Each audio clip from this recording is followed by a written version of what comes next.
There's a man who calls himself, with a straight face, the calmest person he knows.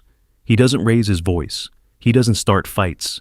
He's built his whole self-image around staying level when everyone else loses it. And somehow, he's always the one left standing in the wreckage of someone else's explosion. A coworker screams at him over a missed email. A partner accuses him out of nowhere of not caring. A stranger in a parking lot turns a minor disagreement into something that leaves his hands shaking an hour later. He's tried what the manifestation world tells him to try. Affirmed peace. Visualized calm interactions.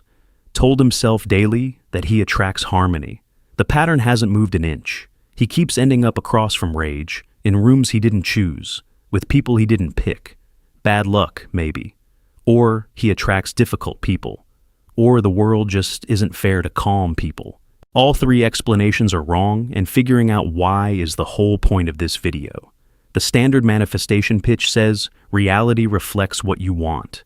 Hold the desire, feel it as already true, and the world rearranges itself to match. That's not false, but it's incomplete in a way that makes it useless for someone like this man. He does want peace. He's wanted it, focused on it, affirmed it, for years. The world hasn't given it to him. So either the whole framework is wrong, or there's a variable it never accounts for. There is a second variable. It doesn't care what you want. It doesn't respond to your stated preference, your affirmation, your vision board. It responds to something underneath all three. You don't attract what you want. You attract what you refuse to see. Start with the surface mechanism, because it's real. And understanding it is the only way to see why it's not enough on its own. Neville Goddard, in his 1954 lecture series, The Law and the Promise, said something that sounds like poetry the first time you hear it. The world is yourself, pushed out. He didn't mean it as a metaphor for optimism. He meant it as an operational description of how perception works. What you assume to be true about yourself becomes the lens that filters, selects, and arranges incoming information into what you experience as reality. This isn't mysticism. It maps almost exactly onto something your brain does every second you're awake through the reticular activating system, a structure at the base of the brainstem that filters an overwhelming stream of sensory input down to the sliver your conscious mind actually registers. That filter isn't neutral. It selects for what confirms your dominant self-concept and quietly suppresses what contradicts it, below the threshold of awareness. Assume yourself unlovable, and your attention gets pulled toward evidence of rejection automatically, while contradicting evidence gets filtered out before it reaches you. The assumption organizes the filter. The filter organizes what you call your life. Most manifestation teaching stops right there. Change the assumption, and you change the life. True. And it's exactly where the man in the opening has already been working for years without it being enough. Here's why. The assumption Goddard described is the conscious one, the one you can name, sit down with, and deliberately revise. But there's a second mechanism running underneath it, and it doesn't announce itself because, by definition, it can't be seen directly. Carl Jung, working this out most fully in Jung, 1951, called it the shadow, the parts of the personality the conscious ego finds unacceptable or threatening, split off rather than integrated. Disowning it doesn't make it disappear. Jung was precise on this point. Psychic material that gets repressed instead of integrated doesn't go inert. It becomes autonomous, keeps operating outside conscious awareness, and looks for a way out. Since the ego won't let it out directly, it finds an indirect route through what Jung called projection. The disowned material gets perceived with total conviction as belonging to other people rather than the self. What the ego can't own in itself, it locates with certainty in someone else. That changes the whole equation. The man who believes himself endlessly calm isn't lying about his conscious self-concept. He's built an identity, maybe his entire sense of being a safe person, around never being the one who rages. But identities built by exclusion don't eliminate the excluded material. They relocate it. His capacity for rage didn't vanish because he refused to claim it. It went underground, somewhere the conscious ego can't reach, somewhere the reticular activating system can't filter it, because it isn't running as a conscious assumption at all. It's disowned material with nowhere to go, and material like that doesn't stay quiet. It finds an exit through other people, specifically people whose own psychic structure makes them available to carry, express, and enact the very thing he's refused to claim in himself. He doesn't consciously choose these people. He doesn't go looking. But something underneath his affirmations recognizes the availability and gets drawn toward it, again and again, with a consistency that looks, from the outside, exactly like attraction. Because it is. Just not attraction toward what he wants. Attraction toward what he's refused to integrate. Now think about what this means for the mirror principle. Projection and the reflected world aren't separate phenomena. They're the same mechanism described by two traditions, landing on the same structure. Jung's projection theory: what you can't own in yourself, you'll locate in others. Goddard's claim that the world is yourself, pushed out. The outer world is an externalized expression of inner content. Put them together, and they line up exactly. The outer world doesn't just reflect your conscious self-concept. It dramatizes your entire psychic structure, conscious and unconscious, owned and disowned in equal measure. The peaceful man doesn't just fail to attract peace. He organizes a field around himself where his own disowned rage gets repeated. Vivid external expression, performed by other people. So he never has to recognize it as his own. The world isn't lying to him. It's showing him exactly what he's refused to see. Call it a feedback loop.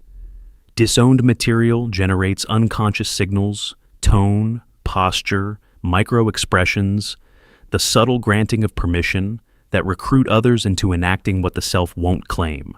The enactment then gets perceived as something happening to him, not through him. The objection arrives fast. Goddard's claim wasn't backed by controlled research. It was a metaphysical statement from a lecture stage, a philosophical proposition, not a peer-reviewed finding. What does have empirical support is the mechanism underneath it. Daniel Wegner at Harvard showed in his 1987 white bear experiment that deliberately suppressing a thought doesn't eliminate it. It increases how often the thought intrudes, an effect he called ironic process theory. Tell yourself not to think about a white bear, and the white bear shows up more, not less. That maps directly onto disowned psychological material. Suppression doesn't produce absence. It produces pressure, redirected expression, and, in Jung's clinical framework, projection onto the environment. The Hermetic tradition described the same structure roughly 3,000 years before Wegener ran his experiment. The Hermetic principle of correspondence, written down in the Kybalion in 1908 as a codification of older teaching, states, "As within, so without." They weren't describing a poetic resemblance between inner and outer life. They were describing causation, the claim that inner states generate outer experience rather than merely correlating with it. What stays unintegrated inside doesn't just fail to show up outwardly. It shows up with extra force, precisely because it's been denied a conscious channel. This is where it gets useful rather than just interesting. There are, in effect, two channels through which inner content reaches outer expression. The first is conscious assumption, the identity you've deliberately built, reshapeable through Goddard's method of revision and disciplined imagination. Slow, voluntary, responsive to deliberate work.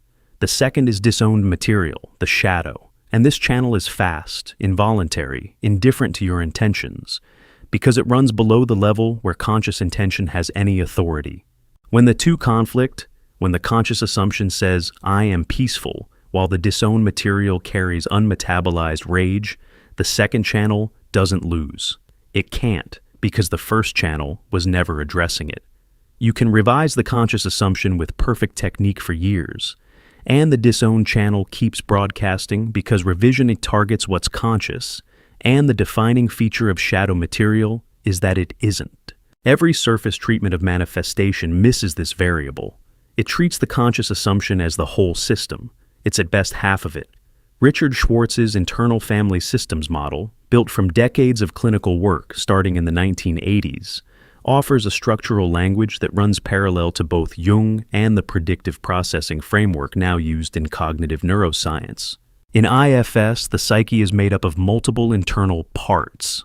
The parts carrying the most threatening material usually get exiled, pushed out of conscious awareness, and protected by other parts whose job is to keep the exile from surfacing. The man who believes himself endlessly calm has, in IFS terms, an exiled part carrying unmetabolized rage, and a protector part. His identity as the calm one, whose entire job is keeping that exile from being felt or expressed directly. The protector succeeds from the inside. The rage never gets felt, never expressed, never owned. But the exile doesn't go silent. It becomes externally legible, expressed through other people whose own psychic structure makes them willing carriers. And the protector reads each instance not as evidence of an exile finding an exit, but as further proof the world is full of people who explode for no reason, which becomes further evidence that staying calm and uninvolved is correct. The loop closes on itself. The mechanism that would reveal the shadow is the same one the shadow uses to stay hidden.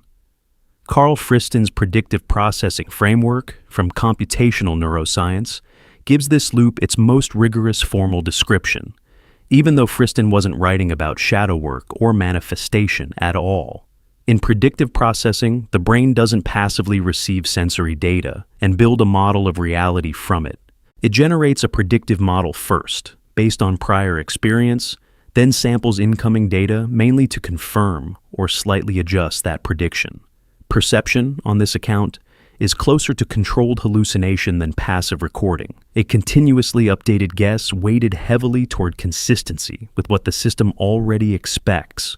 Whether Friston meant this as a description of disowned psychological material doesn't matter. What he formalized, what Jung described clinically, and what Goddard described from a lecture stage in 1954 are the same thing once you strip away the vocabulary. A dominant internal model, conscious or unconscious, generates predictions. The perceptual system samples reality biased toward confirming them. And because disowned content is by definition excluded from conscious revision, it ends up the most stable, least examined, most predictively dominant model in the system.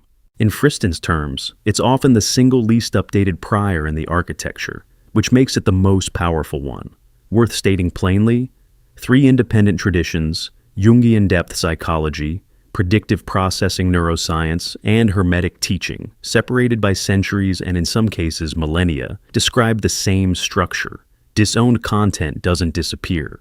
It becomes the most rigid, least examined prior the system has, and behavior organizes itself around confirming that prior in the outer world. This isn't proof in the strict sense the word carries in physics. It's independent lines of inquiry, different methods, different vocabularies, arriving at the same structural description. That kind of convergence is rare. Now, look at the man in the opening with all 3 layers in view. His conscious assumption, calm, peaceful, harmless, is real, and Goddard's mechanism operates on it exactly as described. His attention selects for evidence that fits the identity he's consciously built. Underneath that, a second mechanism runs with at least equal force, and revision can't touch it, because revision requires conscious access, and shadow material is defined by its exclusion from it. His disowned rage doesn't show up in his life as his rage. It shows up as other people's rage, directed at him, putting him in the position of victim rather than carrier, which happens to be a more comfortable position for the conscious identity than being someone who is angry. The outer world isn't malfunctioning. It's dramatizing the disowned material because that material has no other channel. He doesn't attract what he wants. He's never attracted what he wants. He attracts what he's made invisible to himself, and the invisibility is the precise condition that makes the pattern possible. So, what is shadow work actually doing, mechanically, when it works? It isn't therapeutic self-improvement in the usual sense, and it isn't separate from manifestation. It's the precondition for manifestation to function the way Goddard described, because his revision technique can only operate on content that's conscious. Shadow work is the deliberate, often uncomfortable process of making disowned material conscious enough to enter that same revision process.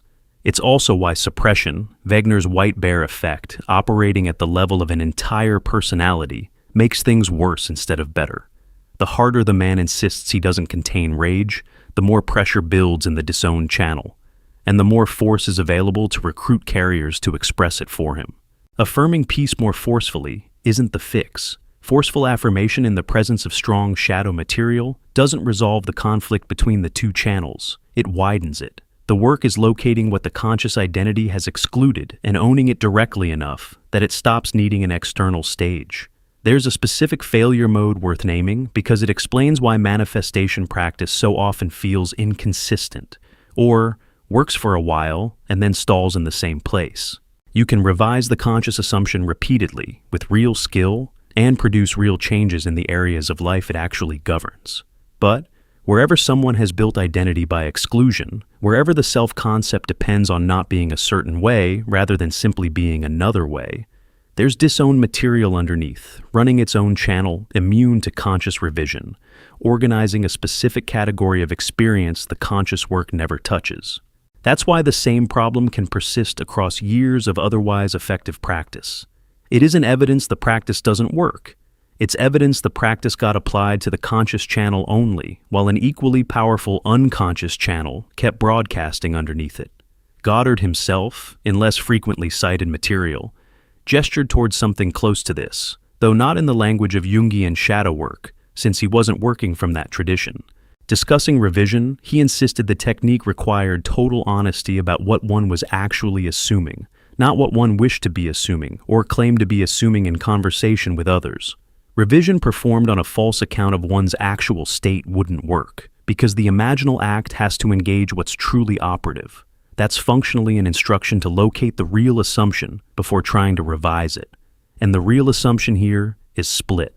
Part of it lives in the calm identity the man can name and revise. Part of it lives in the disowned material his conscious identity was built specifically to exclude.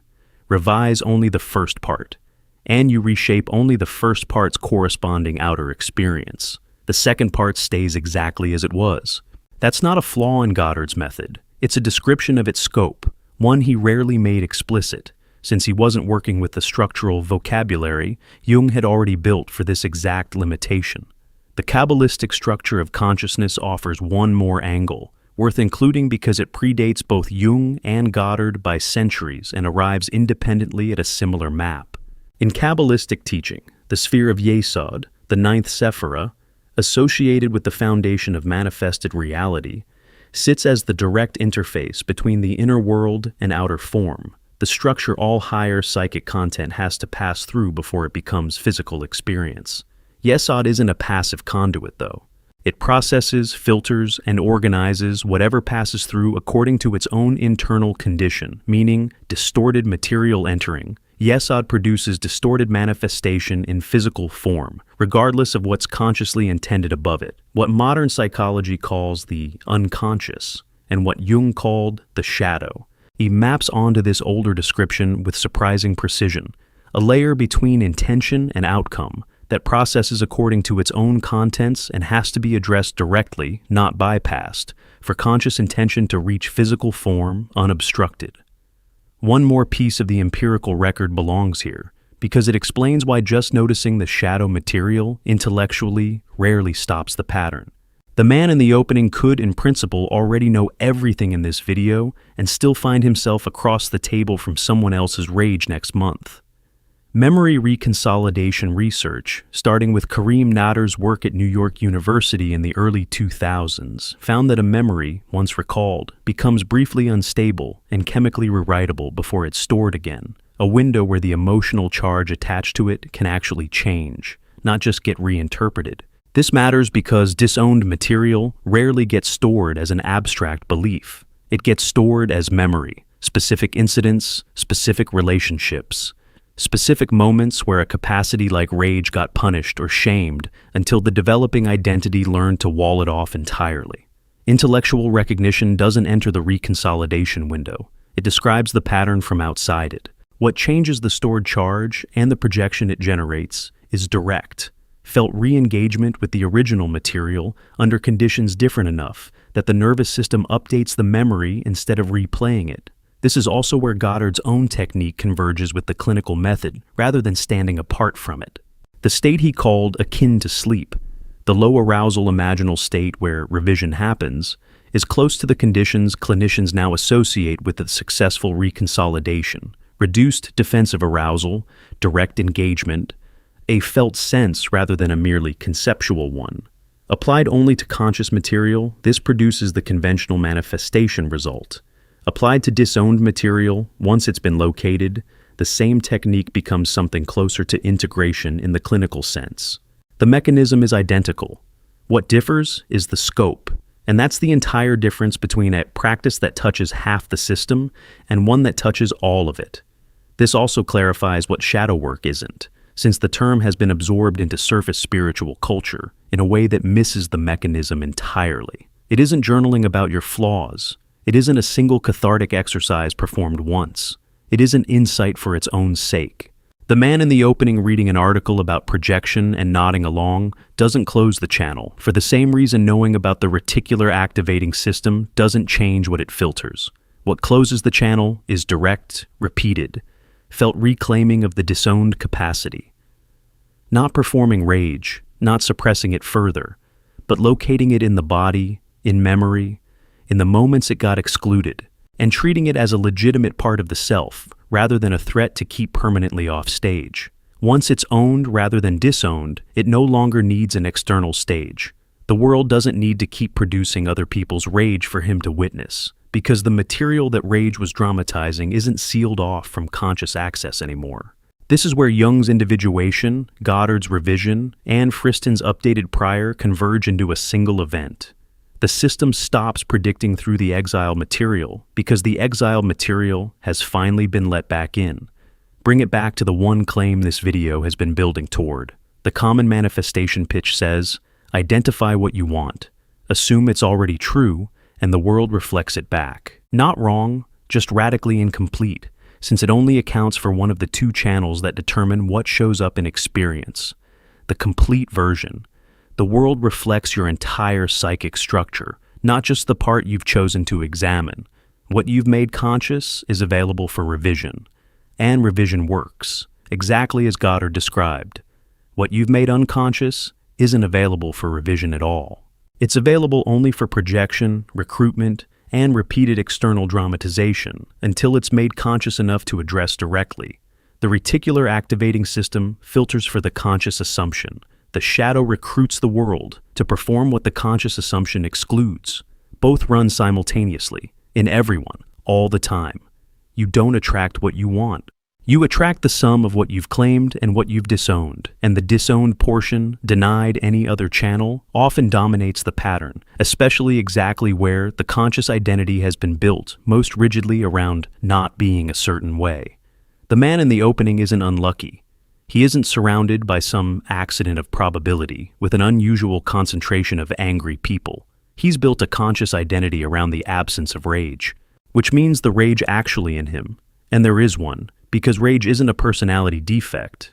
It's a basic human capacity that exists in every functioning nervous system, has nowhere to go except into projection. He recruits its expression from others because he can't locate it in himself, and the recruitment isn't metaphorical. It runs through tone, timing, micro-expression, the subtle granting of permission he has no conscious access to and can't control.